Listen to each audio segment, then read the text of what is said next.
ஆண்டவருடைய ஆவி என்மேல் உள்ளது, ஏனெனில் அவர் எனக்கு அருள் பொழிவு செய்துள்ளார். ஏழைகளுக்கு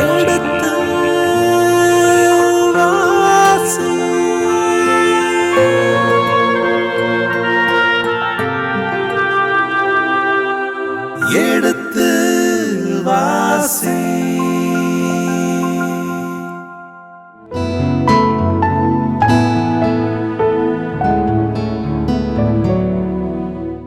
கடந்த பகுதியின் தொடர்ச்சியை இன்று தொடர்கின்றோம்.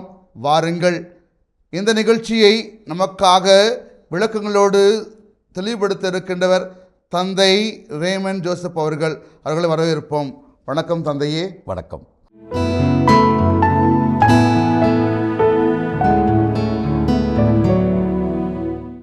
இந்த 10ஆம் அதிகாரத்தை நாம் பார்க்குற பொழுது இன்றைய காலகட்டத்தில் என்ன ஒரு செய்தியை நாம் தெரிந்து கொள்ளலாம், எடுத்து செல்லலாம்? இந்த பகுதி முழுவதுமே கொலை. 10ஆம் அதிகாரம் முழுவதுமே கொலையை பற்றி தான் பேசுகிறது. ஏகு கொலைக்கு அஞ்சியவன் போல தெரியவில்லை. ஆரம்பிக்கிற போது இவனை பற்றிய நல்ல ஒரு முன்னுரை கொடுக்கப்படுகிறது. இவன் யாபேனுடைய திட்டப்படி நடக்கிறான். எலியா இறைவாக்கினுடைய பார்வை, அதாவது எலிசாவுடைய பார்வையில் தெரிகிறான். அது மட்டும் இல்லை, யாபேனுடைய பார்வையிலும் இவன் தெரிகிறான். அதனால தான் எலியாவிடத்தில் நீ ஏகுவை அருள் பொழிவு செய்ய வேண்டும் என்று யாபையே ஓரேப் மலையில் சொல்லுகிறார். 19ஆம் அதிகாரம் முதல் அரசியல் புத்தகத்தில் அதை பார்க்குறோம். 19ஆம் அதிகாரம் இதை எலிசாவும் அடியொட்டி போகிறார். எலிசாவும் தன்னுடைய ஊழியன் ஒருவனை அல்லது தன்னுடைய இறைவாக்கினர் குழுவை சேர்ந்த ஒருவரை அனுப்பி ஏகுவை அருள் பொழிவு செய்கின்ற அளவுக்கு போகிறது. அப்படின்னா இவனை பற்றி ஒரு நல்ல ஒரு சிந்தனை ஆரம்பத்தில் கொடுக்கப்படுகிறது. இவன் நேர்மையாளன், இறைவனுக்கு பயப்படுகிறவன், இறைவனுடைய திட்டத்தை நிறைவேற்றுகிறவன். ஆனால் கொலைக்கு பயந்தவன் போல் தெரியவில்லை. அஞ்சாது கொலை செய்கின்றவன் போல தெரிகிறது. அது ஒரு சரியான பார்வையாக அல்லது சரியான ஒழுக்க நெறியாக ஒரு மண்ணிடத்தில் நாம் பார்க்க முடியாது. ஒரு அரசன் நன்மைகளை செய்ய வேண்டும், இரக்க குணம் கொண்டவனாக இருக்க வேண்டும், எல்லாருக்கும் இறங்குகிறவனாக இருக்க வேண்டும், தன் குடையின் கீழ் வாழ்கின்ற மக்களுக்கெல்லாம் நன்மைகள் செய்கின்றவனாக இருக்க வேண்டும், மக்களை அழிக்கின்றவனாக இருக்கக்கூடாது. இவனை பொறுத்தமட்டில், ஏகுவை பொறுத்தமட்டில் இதை உணர்ந்தது போல தெரியவில்லை. அவனுக்கு கிடைத்த ஒரு வாய்ப்பு அந்த எதிரியை அழிப்பது என்பது அதையே தொழிலாகவே மாற்றுகிறான். தன் வாழ்நாள் முழுவதும் எந்த எதிரியும் இருக்கக்கூடாது என்கிற நிலைக்கு அவன் தள்ளப்படுகிறான். அதனால் யார் யார் அவன் எதிரி நினைக்கிறானோ அத்தனை பேரையுமே அவன் கொலை செய்கிறான். ஆனால் எதிரி என்கிறவன் இன்னொரு பார்வையில் ஒரு அரசனுடைய அரசாட்சியினுடைய மனசாட்சி போல. என்றால் எதிரிகள் தான் ஒரு அரசன் மோசமானவன் என்று சொல்லக்கூடியவர்கள். கூட இருக்கிறவங்க சொல்ல மாட்டாங்க, தனக்கு ஆதரவாக இருக்கிறவர்கள் சொல்லவே மாட்டார்கள். எதிரி தான் என்ன செய்வான், நீ நல்ல மனிதன் அல்ல, நீ இந்த தவறை செய்திருக்கிறாய், நீ அந்த தவறை செய்திருக்கிறாய் என்று தவறுகளை சுட்டி காட்டுவார்கள். அப்போ இதை நல்ல அரசனாக இருந்தால் புரிந்து கொள்வான், அது உண்மையிலே தவறு தானா இல்லை தவறு இல்லையா, வேண்டுமென்றே நம் மீது குறை சொல்லுகிறார்களா இல்லையா என்பதை ஒரு நல்ல அரசன் புரிந்து கொள்வான். ஏன்னா அவனுக்கு தெரியும் இது வீண்பழியா அல்லது உண்மையிலே நம் மீது தொடுக்கப்படுகின்ற ஒரு எதிர்த்தாக்குதலா, உண்மையிலே தவறா என்பதை நல்ல அரசன் தெரிந்து கொள்வான். எதிரி இல்லாத இடத்துல இந்த செய்திகள் எல்லாம் கிடைக்காது. எல்லாரும் அரசனுக்கு என்ன செய்வார்கள், துதி பாடுவார்கள். நீ நல்லவன், முன்னை போல யாருமே இல்லை, நீ தான் எங்களுக்கெல்லாம் மெஸ்ஸியா என்றெல்லாம் சொல்லுவார்கள். எனவே இந்த நிலையில்தான் இவனுடைய ஏகுவுடைய அந்த செயலை நாம் சிந்தித்து பார்க்க வேண்டியிருக்கிறது. எதிரிகளை அழிப்பது தான் என்னுடைய கடமை என்கிற சித்தாந்தம் எதிரிகள் என்றால் எதிர் சிந்தனை கொண்டவர்கள், அப்படி தான் பார்க்குறேன்.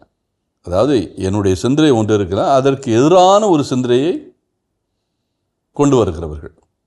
அது சமயமாக இருக்கலாம், அல்லது அரசியலாக இருக்கலாம், அல்லது சமூகமாக இருக்கலாம், அல்லது வேறு பொருளாதாரமாக இருக்கலாம். இந்த நிலைகளிலெல்லாம் வேறு விதமான சிந்தனைகளை கொண்டு வருகின்ற போது அதை எதிர்க்கிறவர்கள். இப்போ இந்த சிந்தனைகள் எல்லாம் குறித்து ஒரு நாட்டில் சமயத்தை பற்றி அல்லது அரசியலை பற்றி அல்லது பொருளாதாரத்தை பற்றி ஒரு குறை மட்டுமல்ல, குறை சொல்வது மட்டுமல்ல, அதை சரியான பார்வையில் பார்க்கிறவர்கள் நம்முடைய எதிர்கருத்து உடையவர்களாக தான் இருக்க முடியும். இதை எப்படி செய்திருக்கலாம், அதை எப்படி செய்யலாம், இது தவறு, இப்படி செய்தது தவறு என்று சுட்டி காட்டுகிறவர்கள். அதற்குரிய வாய்ப்பை ஏகு இழந்து விடுகிறான். என்றால் அவனுக்கு எதிரிகளே இல்லை, எல்லாரையும் அவன் கொன்று விட்டான். கொன்று வைத்தவனுக்கு பிறகு எல்லாருமே அவன் செய்வதுதான் சரி, 100க்கு 100% நீ செய்வதுதான் சரி என்று சொல்லுகிறவர்களாகத்தான் இருப்பார்கள். எதிர்த்து சொல்லக்கூடியவர்கள் இருப்பதற்கு வாய்ப்பே இல்லை. அப்போ அந்த வாய்ப்பை ஏகு, அதனால தான் அவன் செய்வது எல்லாமே கடைசியில் தவறாகவே போகிறது. அவன் அத்தனை பேரை கொலை செய்தாலும் நீ செய்வது தப்பு என்று சுட்டி காட்டுவதற்கு யாருமே இல்லை. அமசியா அவனுடைய குடும்பத்தை கொலை செய்ததாலும் சரி, அல்லது ஆகாப்புடைய 70 பிள்ளைகளை கொலை செய்ததும் சரி, அல்லது பின்னால் யோராமுடைய குடும்பத்தினரை எல்லாரையும் கொலை செய்தாலும் சரி, எந்த கொலையை செய்தாலும் அதை எதிர்த்து கேட்கிறவர்கள் என்று யாருமே இல்லை. அப்போ இவன் செய்தது எல்லாமே நியாயமான அல்லது சரியான செயல் போல வெளி உலகத்துக்கு தெரிகிறது. அந்த செயலெல்லாம் தவறு என்று யார் சுட்டி காட்டுவார்? ஒரு இறைவாக்கினர் அல்லது அவனுக்கு எதிர்த்து சொல்லக்கூடியவர்கள், எதிர்நிலையில் இருக்கிறவர்கள், அவனுடைய சிந்தனையிலிருந்து மாற்று சிந்தனை கொண்டவர்கள், அவர் தான் சொல்ல முடியும். ஆனால் அப்படிப்பட்டவர்கள் யாரும் இவனுடைய காலத்தில் இருப்பது போலவே தெரியலை. எனவே இந்த நிலையில்தான் நாம் ஏகுவனுடைய அந்த காலத்தை நாம் சிந்தித்து பார்க்க வேண்டும். இந்த ஏகுவனுடைய காலத்திற்கு 100 ஆண்டுகளுக்கு பிறகு இவனை பற்றிய ஒரு குறிப்பு வருகிறது. அதை நாம் எதில் பார்க்குறோம்னா, ஒசேயா இறைவாக்கினர். ஒசியா இறைவாக்கினர் தன்னுடைய முதல் அதிகாரம் எந்த வசனம் என்றால் 4வது வசனம். எப்படின்னா, ஒசியா இறைவாக்கினர் ஒரு விலைமகளை திருமணம் செய்து கொள்கிறார். அந்த விலைமகளுக்கு பிறக்கிற குழந்தைக்கு, முதல் குழந்தைக்கு என்ன பெயர் கொடுக்குறான்னா இஸ்ரேல் என்று பெயர் கொடுக்கிறார். அந்த இடத்துல ஒரு கருத்து சொல்லப்படுகிறது. இந்த இறைவாக்கினர் எதுக்காக இந்த குழந்தைக்கு இஸ்ரேல் என்று பெயர் கொடுத்தார் என்றால், 100 ஆண்டுகளுக்கு முன்னால் ஏகு என்ன செய்தான்? யோராமுடைய ஆகாபனுடைய அந்த குடும்பத்தை எல்லாம் அழித்தொழித்தான். அதற்கு இறைவன் இப்பொழுது நினைவு கூறுகிறார், அந்த கொடுமையான செயலை நினைவு கூறுகிறார். எனவே அதற்கான தண்டனையை இறைவன் இனிமேல் கொடுக்க போகிறார் 100 ஆண்டுகளுக்கு பிறகு. அப்படியே அவர் போய் திப்லேயேமின் மகளாகிய கோமேரை மணந்து கொண்டார். அவள் கருவுற்று அவருக்கு ஒரு மகனை பெற்றெடுத்தாள். அப்பொழுது ஆண்டவர் ஒசேயாவை நோக்கி, இவனுக்கு இஸ்ரேல் என்று பெயரிடு, ஏனெனில் இன்னும் சிறிது காலத்தில் நான் இஸ்ரேலின் இரத்தப் பழிக்காக ஏகுவின் குடும்பத்தாரை தண்டிப்பேன். ஏகுவின் குடும்பத்தாரை தண்டிப்பேன். ஏகுவின் குடும்பத்தார் யாருன்னா, இப்பொழுது ஆட்சி செய்கிற, ஒசேயா காலத்தில் ஆட்சி செய்கிற 2ஆம் யெரொபெயாம். அந்த தண்டனை யாருக்கு கிடைக்கிறது? 2ஆம் யெரொபெயாமை தாண்டி சக்கரியாவுக்கு கிடைக்கிறது. இது 2ஆம் யெரொபெயாமுடைய மகன் சக்கரியாவுக்கு அந்த தண்டனை கிடைக்கிறது. அவனை ஷலூம் என்கிறவன் கொலை செய்கிறான். இது எதற்கான பலி? 100 ஆண்டுகளுக்கு முன்னால் ஏகு செய்த அந்த குற்றம். அந்த குற்றத்திற்கு இறைவாக்கினரே அவருடைய பிள்ளைக்கு ஒரு பெயரை கொடுக்கிறார், இஸ்ரேல் என்ற பெயரை கொடுக்கிறார். இந்த இஸ்ரேல் சமவெளி பகுதியில் ஏகு நடத்திய அந்த கொலைவரி தாக்குதலுக்கு அடையாளமாக அவள் இருக்கிறார். பாருங்கள், 100 ஆண்டுகளுக்கு பிறகு ஏகு காலத்திலே யாவே என்ன நினைத்தாராம்? இவன் செய்தது சரி என்று நினைத்தாராம். ஆனால் 100 ஆண்டுகளுக்கு பிறகு ஒசேயா காலத்தில் இவன் செயலுக்கு யாவே என்ன பண்ணுறாரு? பழி வாங்குகிறார். இதிலிருந்து நமக்கு தெரியுது, யாவே நிச்சயமாக இப்படிப்பட்ட செயல்களை ஆதரிக்க மாட்டார். பழிக்கு பழி வாங்குகிற செயலை, அதே மாதிரி கொலைவரி தாக்குதலை ஆதரிக்க மாட்டார். 100 ஆண்டுகளுக்கு பிறகு இறைவாக்கினர் இதையெல்லாம் நினைவு கூறுகிறார். இப்போ அந்த இவனுடைய கொலைவரி தாக்குதல் 100 ஆண்டுகளாக மக்கள் மனிதனிலே பதிந்திருக்கிறது என்று பொருள். 100 ஆண்டுகளாக இவனை மறக்கலை, ஏகுவை மறக்கலை. ஒரு இறைவாக்கினர் தன்னுடைய பிள்ளைக்கு பெயர் கொடுக்கிறார். பெயர் கொடுத்தது மட்டுமல்ல, இது எதனுடைய அடையாளம் என்றால், ஏகு செய்த அந்த கொடுஞ்செயலைக்கு நிச்சயமாக இறைவன் பழி வாங்குவார். அவன் செய்த செயல் நிச்சயமாக சரியான செயல் இல்லை என்று 100 ஆண்டுகளுக்கு பிறகு அவனுடைய ஆட்சியை பற்றிய ஒரு எவாலுவேஷன் அப்படித்தானே எடுத்துக்கொள்ள வேண்டும். அவனுடைய ஆட்சியை பற்றிய ஒரு மதிப்பீடு அங்கே மதிப்பீடு செய்யப்படுகிறது. இறைவாக்கின ஒசேயா மதிப்பீடு செய்கிறார் தன் குழந்தைக்கு பெயர் கொடுப்பதன் வழியாக. ஏகு செய்த செயல் சரியான செயல் அல்ல, இத்தனை பேரை கொலை செய்து சரியான செயல் அல்ல, அதனால் என் குழந்தைக்கு நான் இஸ்ரேல் என்று பெயர் கொடுக்கிறேன். யாவே இதற்கான தண்டனையை கொடுப்பார்.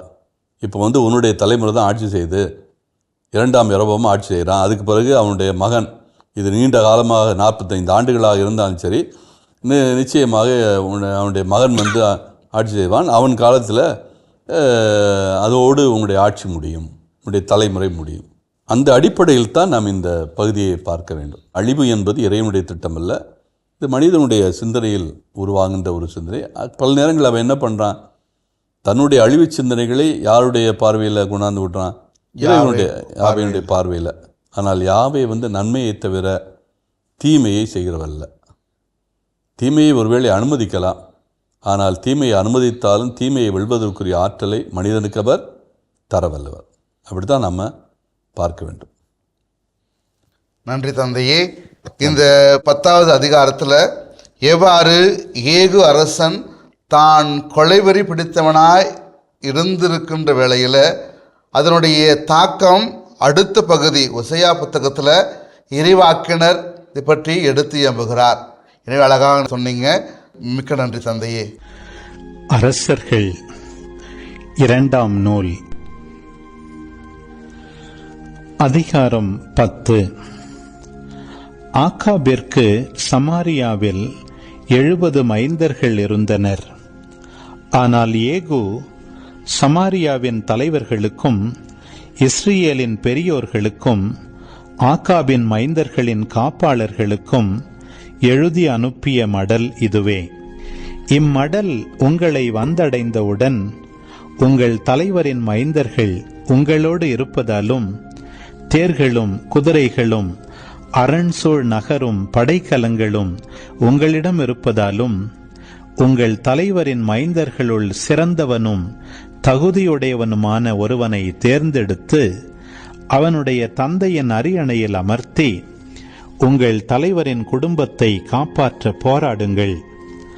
ஆனால் அவர்கள் மிக மிக அச்சமுற்று அவனை எதிர்த்து நிற்க 2 அரசர்களால் முடியவில்லையே. அப்படியிருக்க நாம் எஞ்ஞனும் எதிர்த்து நிற்கக்கூடும் என்றனர். எனவே அரண்மனை மேற்பார்வையாளனும் நகரின் ஆளுநனும் பெரியோர்களும் ஆகாபின் மைந்தர்களின் காப்பாளர்களும் ஏகுவிடம் தூதனுப்பி தெரிவித்ததாவது: நாங்கள் உம் அடிமைகள், நீர் கட்டளையிடுவதையெல்லாம் நாங்கள் செய்ய காத்திருக்கிறோம். நாங்கள் யாரையும் அரசனாக்கப் போவதில்லை. உமக்கு நல்லதென்று படுவதையே செய்தருளும் என்று தெரிவித்தனர்.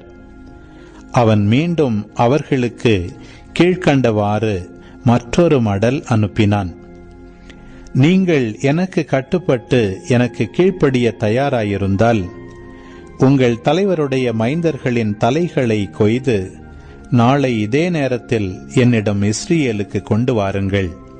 அச்சமயம் அரசனின் மைந்தர் 70 பேரும் தங்களை வளர்த்து வந்த நகர பெரியோரோடுதான் இருந்தனர். அம்மடலை அவர்கள் பெற்றுக்கொண்டவுடன் அரசனின் மைந்தர்களை பிடித்து அந்த 70 பேரையும் கொன்று அவர்களின் தலைகளை கூடைகளில் வைத்து ஏகுவிடம் இஸ்ரேலுக்கு அனுப்பி வைத்தனர். தூதன் ஒருவன் அவனிடம் வந்து, அரச மைந்தர்களின் தலைகளை கொண்டு வந்திருக்கின்றனர் என்றான். அதற்கு அவன், நாளை காலை வரை அவற்றை நகரின் நுழைவாயிலில் 2 குவியலாக வையுங்கள் என்று சொன்னான். மறுநாள் பொழுது புலர்ந்ததும் அவன் வெளியே வந்து மக்கள் அனைவரின் முன்னிலையில் நின்று கொண்டு கூறியது, நீங்கள் குற்றமற்றவர்கள். என் தலைவனுக்கு எதிராய் சூழ்ச்சி செய்து அவனை கொன்றவன் நான்தான். இவர்கள் எல்லாரையும் கொன்றது யார் தெரியுமா? ஆகாபின் குடும்பத்திற்கு எதிராக கடவுள் உரைத்த வாக்கில் எதுவும் பொய்க்கவில்லை என்று இப்பொழுது அறிந்து கொள்ளுங்கள். ஏனெனில் ஆண்டவர் தம் அடியான் எலியாவின் மூலம் உரைத்ததை அவரே நிறைவேற்றினார். பின்னர் ஏகு இஸ்ரேலில் ஆகாவின் குடும்பத்தில் எஞ்சியிருந்த அனைவரையும், அவனை சார்ந்த பெரியோர்கள், உற்ற நண்பர்கள், அர்ச்சகர்கள் அனைவரையும் வெட்டி வீழ்த்தினான். அவனை சார்ந்த எவனையும் விட்டு வைக்கவில்லை. பின்பு ஏகு புறப்பட்டு சமாரியாவுக்கு சென்றான். செல்லும் வழியில் அவன் இடையர்களின் பெத்யேக்கதை அடைந்தான். அங்கு ஏகு யூதாவின் அரசனான அகசியாவின் உறவினரை சந்தித்து, நீங்கள் யார் என்று கேட்டான்.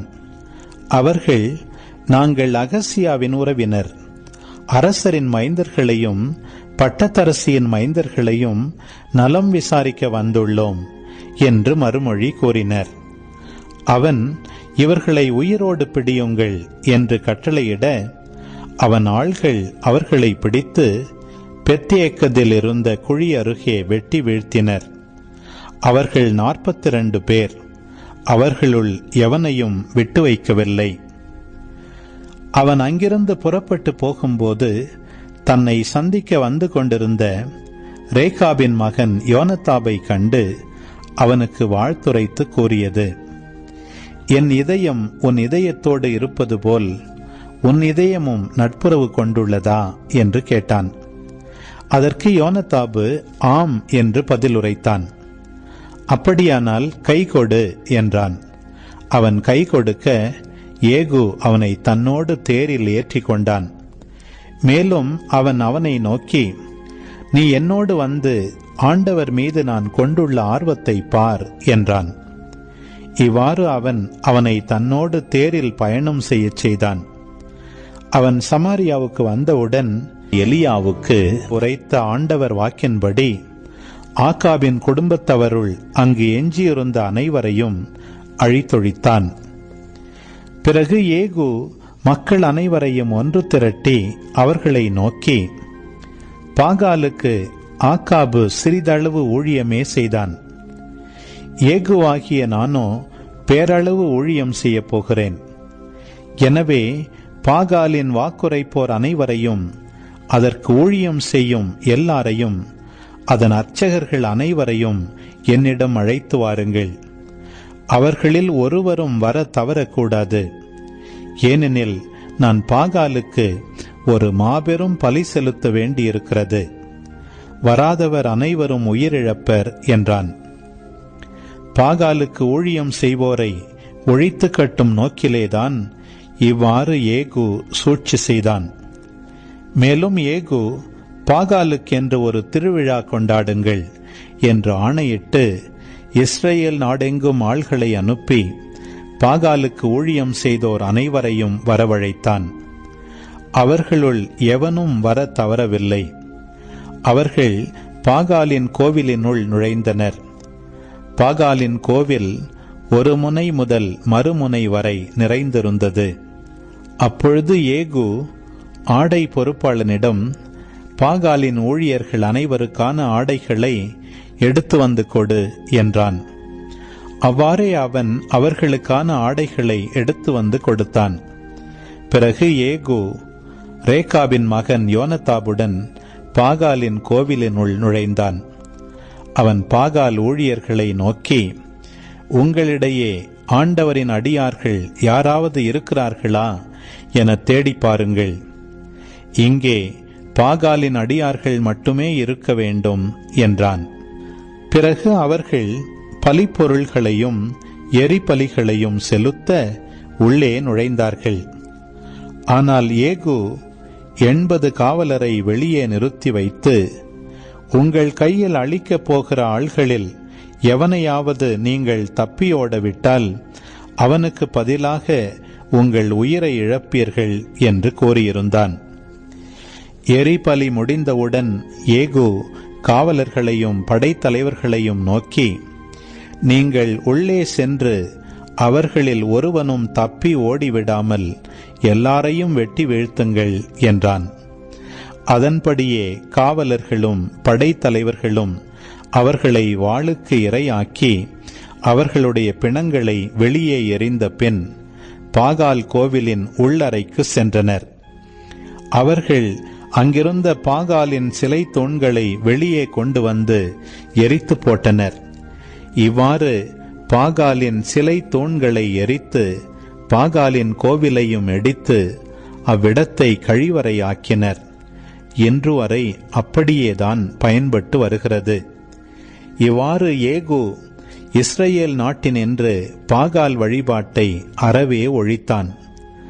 ஆயினும் இஸ்ரேலரை பாவத்திற்கு உள்ளாக்கிய நெபாற்றின் மகன் யெரொபெயாமின் பாவ வழியினின்று ஏகு விலகவும் இல்லை. பெத்தேலிலும் தானிலும் இருந்த பொற்கன்றுகளை கைவிடவும் இல்லை. பின்பு ஆண்டவர் ஏகுவை நோக்கி, என் பார்வையில் செம்மையானதை நீ நன்கு செய்து முடித்ததாலும் ஆகாபின் குடும்பத்தினருக்கு எதிராக நான் விரும்பியவற்றையெல்லாம் நிறைவேற்றினதாலும் உன் புதல்வர்கள் இஸ்ரேலின் அரியணையில் 4ஆம் தலைமுறை வரை வீற்றிருப்பர் என்றார். ஆனால் ஏகு இஸ்ரேலின் கடவுளாகிய தன் ஆண்டவரின் சட்டத்தை தன் முழு இதயத்தோடு பின்பற்றவில்லை. அவன் இஸ்ரேலை பாவத்திற்கு உள்ளாக்கிய யெரொபெயாமின் பாவ வழியினின்று விலகவில்லை. அக்காலத்தில் ஆண்டவர் இஸ்ரேல் நாட்டின் அளவை குறைக்க தொடங்கினார். அசாவேல் அதன் எல்லை பகுதிகள் அனைத்தையும் கைப்பற்றலானான். காத்து, ரூபன், மனாசே ஆகிய குலங்களுக்குரிய யோர்தானுக்கு கிழக்கே இருந்த கிளையாது நாடு முழுவதிலும் அர்னோன் பள்ளத்தாக்கில் உள்ள அரோயேர் முதல் கிளையாது பாசான் நாடுகள் வரையிலும் அவன் வெற்றி பெற்றான். ஏகுவின் பிற செயல்களும் அவன் செய்தவை யாவும், அவன் வீரச் செயல்கள் யாவும் இஸ்ரேல் அரசர்களின் குறிப்பேட்டில் எழுதப்பட்டுள்ளன அல்லவா? ஏகு தன் மூதாதையருடன் துயில் கொண்டான். சமாரியா நகரில் அவனை அடக்கம் செய்தனர். அவனுக்கு பின் அவனுடைய மகன் யோவகாசு அரசனானான். ஏகு சமாரியாவில் இருந்து கொண்டு 28 ஆண்டுகள் இஸ்ரேலை ஆட்சி செய்தான். இதன் தொடர்ச்சியை அடுத்த பகுதியிலே தொடர்வோம். அதுவரை இணைந்திருங்கள். இயேசுவுக்கே புகழ், இயேசுவுக்கே நன்றி, மரியே வாழ்க. அந்த 10ஆம் அதிகாரத்தில் பல்வேறு கொலைகள் அரங்கேறியது. இறுதியில் 28 ஆண்டுகள் அரசனாக இருந்துவிட்டு ஏகு இறந்து விடுகிறார். பேரு அத்தாலியா. அந்த அத்தலியா என்பது யாருடைய மகள் என்றால் வடநாட்டைச் சேர்ந்த ஆகாப்பினுடைய மகள். அதாவது ஈசபெல் ஆகாப்பினுடைய மகள். அப்போ அவள் எப்படிப்பட்டவளாக இருக்க முடியும் என்று நாம்